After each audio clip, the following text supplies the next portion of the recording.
Hey dear, Zimzy here, and I can't believe I survived June, and that's kind of partly an exaggeration and partly not because it's been in the hundreds where I live.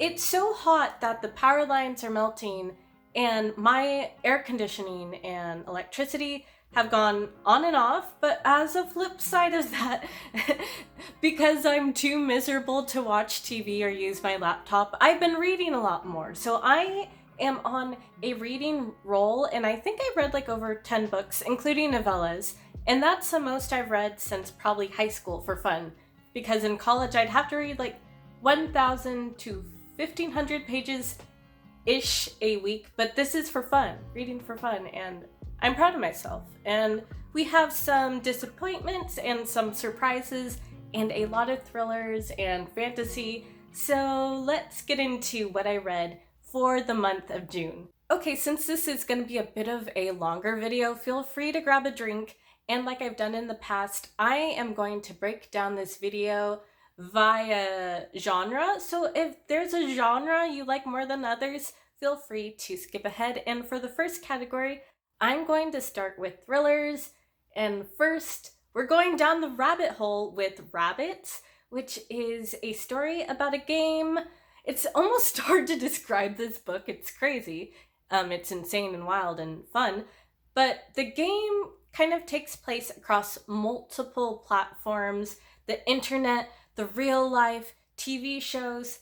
It's about finding inconsistencies and clues that lead you to another clue. It's a rabbit hole, essentially. However, people are starting to die from this game, so our protagonist has to find a way to fix the game and save the world. And it's super trippy. It includes quantum mechanics, Jeff Goldblum, tons and tons of pop culture references. However, I feel like these are pop culture references done right, because the one thing that annoyed me about like things like Ready Player One is that it didn't understand its audience and felt the need to over-explain references. It's like, I'm a nerd, I get this. This book was made for me, I enjoyed it, and I believe there's also a podcast that this book is a spin-off from. So now I want to read the original podcast, because this was honestly a fun,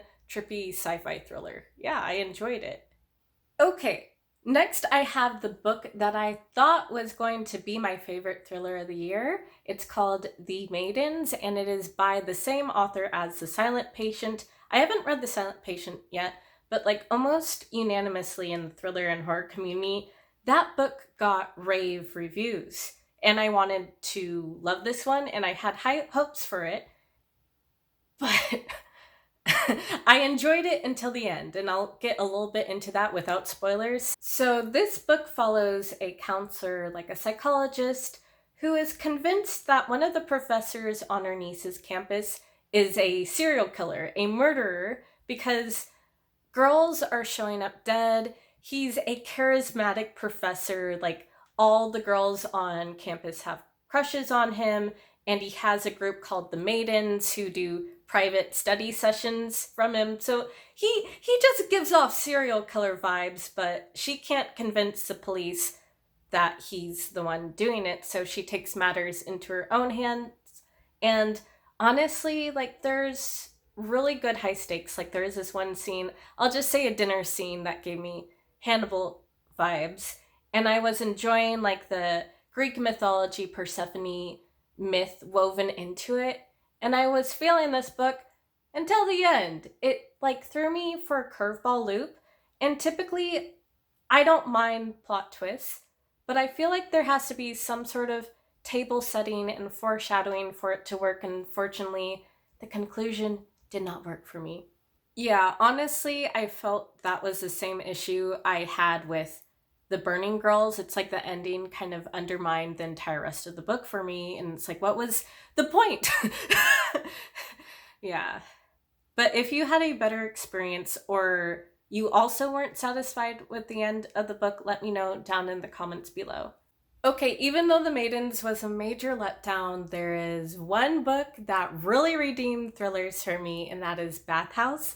And when I initially heard about this book, I heard it described as Gone Girl meets Grinder, and hello, of course, I had to read it, and honestly, it blew me away, and it's the best thriller that I've read in ages.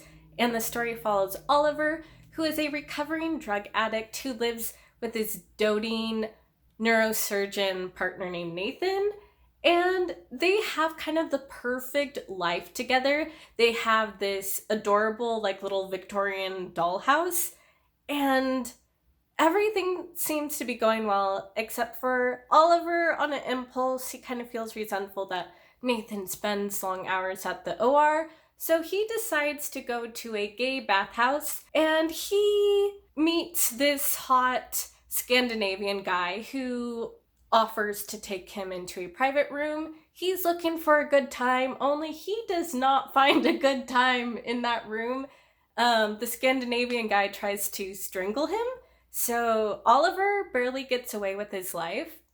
However, he's covered in like bruise marks, and he has to try to justify and explain it away to his husband, like what happened to him, because he's obviously beaten up. So Oliver basically gets stuck in a web of lies, and he just keeps digging himself deeper and deeper, and things just escalate further and further. And honestly, this is like a high octane, juicy, delicious thriller. Yeah, it kept me on my seat from the beginning to the end. It's highly bingeable. I do have to give a fair warning though. This book contains a lot of graphic adult content.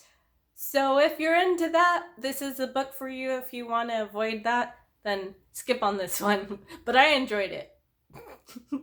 Okay, next I have a novella that I've heard rave reviews from in the horror community, and this book did not disappoint me. It's called Things Have Gone Worse Since We Last Spoke, and it's kind of like a work of unfiction where it's a fictional document that's presented as real. So kind of think of like Alan Tutorials or Dear David. So this is treated like it's the crime document of what happened to a young woman named Agnes. So we find out at the beginning something terrible happened to her, and this novella is the story of us finding out how that happened to her. So it's a progression of things, and it starts off with Agnes just basically posting about an antique family heirloom she's selling, a apple peeler, and she meets from that listing another young woman named Zoe. They start having a conversation, they start bonding, but Zoe starts kind of making requests and telling Agnes to do things like wear red lipstick and a red dress to work, only the requests start getting more and more depraved. As a fair warning though, this contains one of the most disgusting, nauseating, skin-crawling scenes I have ever read in a book. Maybe top 5. I've read really disgusting creepypastas, but in regard to like published books, it's nasty. And all I'll say is it involves bugs. Creative uses of bugs that I can't unsee or get out of my memory. This book stays with you. That's all I'll say, but I enjoyed the downward spiral, and the formatting was really fun. Okay, next moving on to the fantasy genre category. However, you can consider this as horror as well because it's about cannibal priestesses, and how can you go wrong with that premise? That's so amazing. Apparently with Star Eater you can go wrong, very terribly, horribly wrong. The execution of this book was interesting. It felt like a YA. Like, even though the main character was in her 20s, the banter was oddly juvenile and awkward. And even though the main character was a priestess, we know next to nothing about her religion, her goddess, or the world building in regards to the world itself. Like, we find out like 2/3 of the way through that the city's floating, and no one else had bothered to mention that. And I feel like the ending, for it to have any impact, it required us to have knowledge of the world in order for our minds to be blown for that plot twist to work at the end.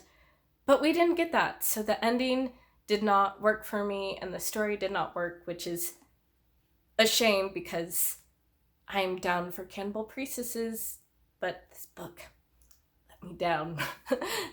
I hope, though, that other people had a better experience with this book than I did. Okay, next, unfortunately, I have another major disappointment of the year, and that is for the Wolf. And this story follows like a tradition about the second daughter of a kingdom who has to be sacrificed to the wolf of the forest in order to maintain the forest, because the forest keeps evil creatures away. I loved the setting with like the trees drank blood and had teeth, and the prose was really lyrical and beautiful, but the characters were so flat and dull, and the love interest was dull even though he's not fully human. Like, I love my monster boyfriends, but he was a boring one. And it was a shame to me because I really wanted to enjoy it. Maybe the characters will get fleshed out more in the second book, but I'm on the fence of whether I even want to continue with this series. It is getting rave reviews, so who knows? I might be the odd one out here. Okay, next I have a short story anthology by Marjorie Liu, and I have a confession to make. At first I thought this was going to be a comic anthology because I know Liu most from her work on Monstrous, which is my favorite ongoing comic series right now. And for that series, she partners with the wonderful illustrator Sana Takeda. And Sana Takeda also did the cover design for this anthology, so I thought it was going to be like a picture book, comic book style. However, to my pleasant surprise, it's in prose formatting. Yeah, this is my first time experience with her plain prose writing, and she can hold her own. Her writing is like biting and visceral, and it sinks its teeth into you. And a lot of her stories had to do with like loneliness and love. Like, one was about a vengeful witch of the forest who wanted to get back at the human who found a human wife, and she was resentful of that because she's like an immortal entity, but at the cost of loneliness. Yeah, it was a really interesting anthology filled with like dark fairy tales. Like, one of my favorite stories in the collection is called Sympathy for Bones, and it's about like this orphan who is taken in by a witch, and she's kind of her apprentice, only she has to like dig up bones, including the bones of her own family, and it's hardcore.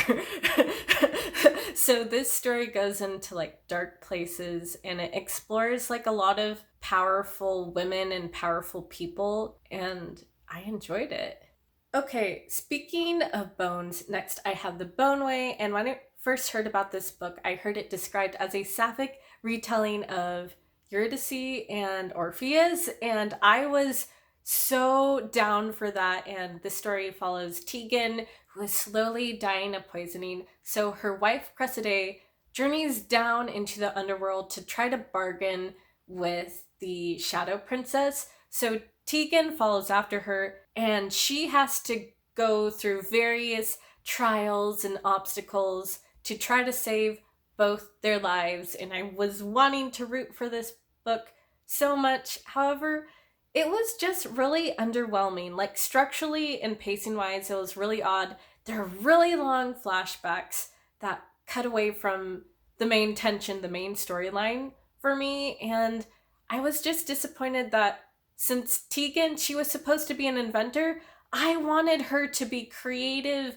and outsmart and use her brain to try and overcome obstacles, but I didn't get that. And there's so much potential with the world because it was like a fusion of fantasy meets technology, and there are so many cool things you could have done with that. Like, Witch Hat Atelier is a really wonderful example of the main character using her smarts and brains, and there's cool inventions in that world.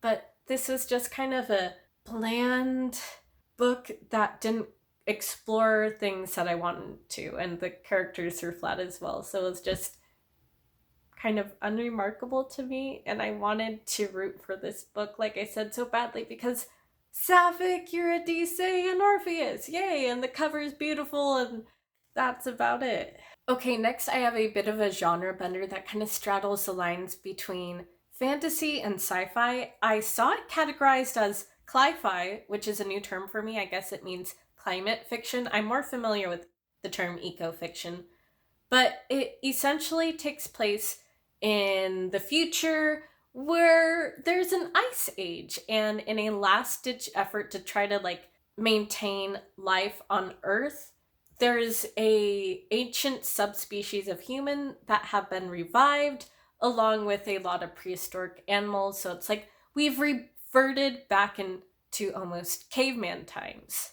So humans live in clans now, and they believe that Earth has been brought into an ice age by ice giants. So they've created their own mythology to explain that.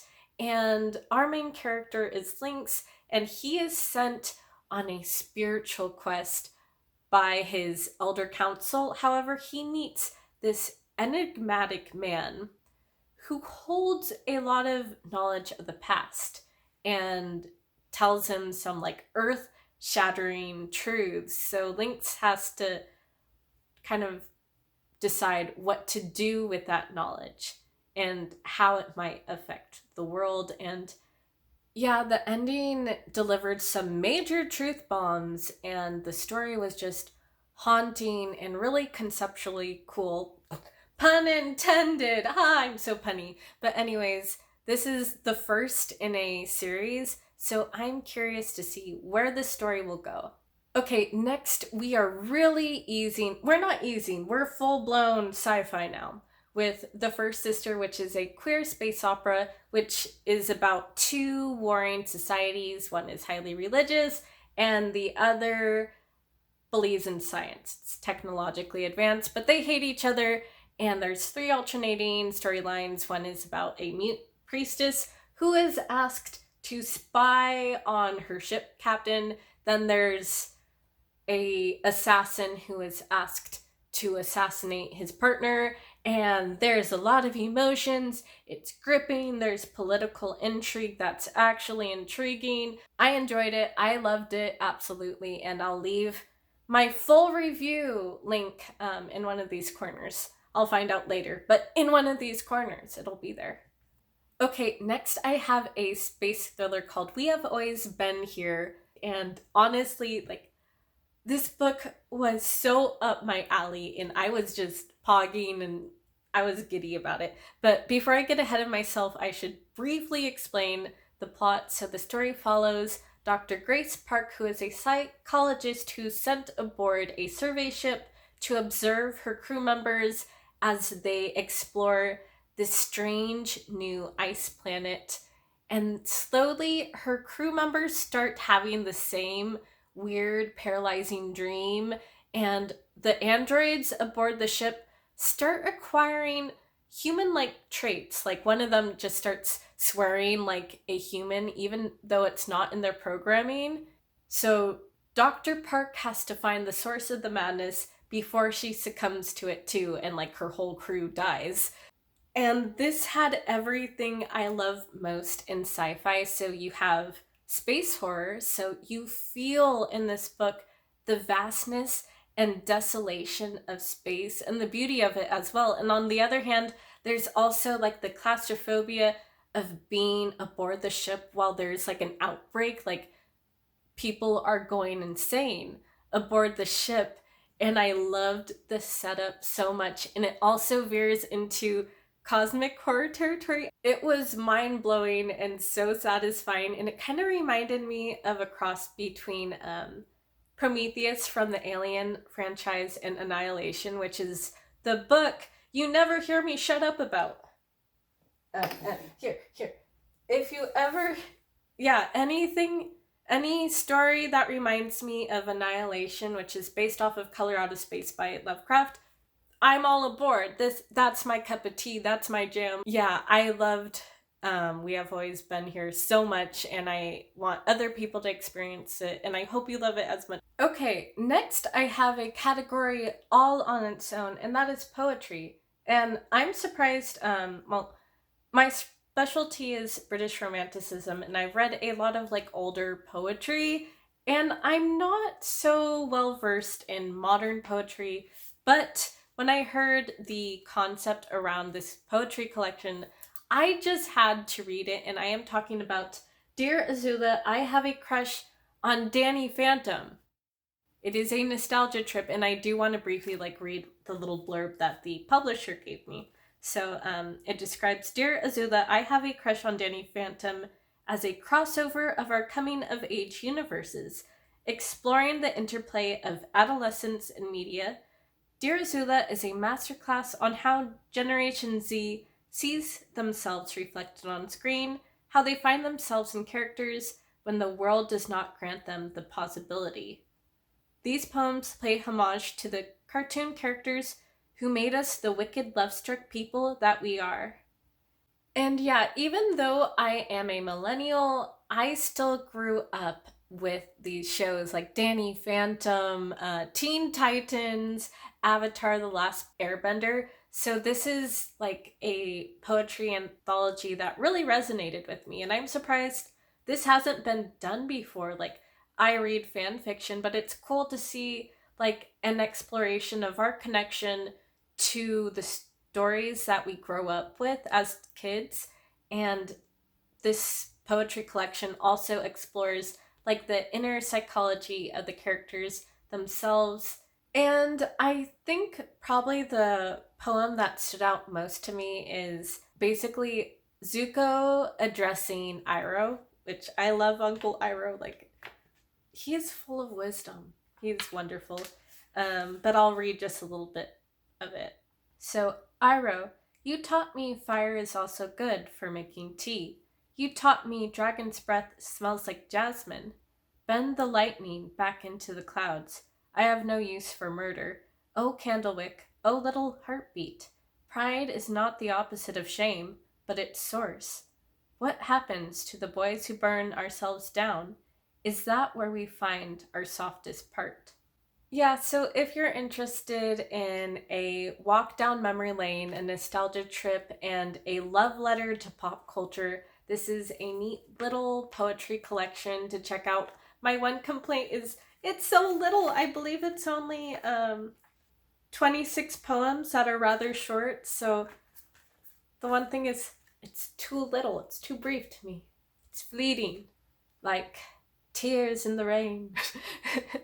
That's my only issue with it. Okay, woo! That's what I read for the month of June, and let me know what you read down below in the comments. And if you read anything I mentioned, let me know what you thought about it. As always, thank you for watching. Keep cool, everyone. Like, my state is on fire, literally. So try and keep cool, even if it's a hot girl summer. I'm like a hot ghoul. I'm trying to keep cool though. Keep my cool. Anyways, thank you for watching, and I'll catch you on the flip side.